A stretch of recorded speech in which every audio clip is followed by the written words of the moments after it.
Welcome to Penrose Learning, where we make understanding easy. You start by making sure Rainmeter is installed and updated. Once done, run the installer and open Rainmeter Manager.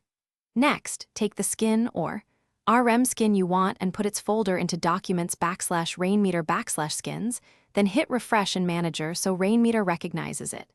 Make sure to unzip full skin packages instead of extracting partial files.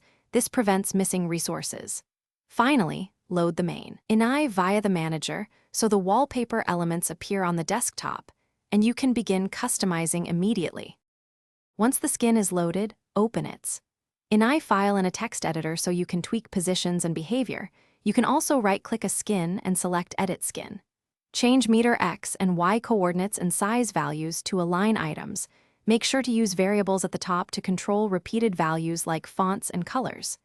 Use measures for dynamic data and test with Refresh or Rainmeter. Refresh all to apply changes.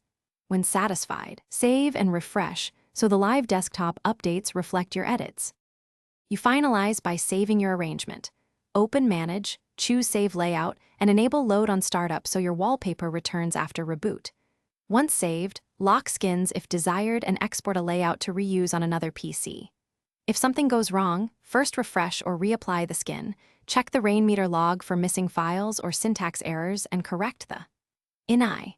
If a skin is invisible or freezes, try a manual refresh, reinstall the skin, or reset Rainmeter to defaults to restore a clean working state. Thanks for watching. If this was helpful, leave a like and consider subscribing. See you next time.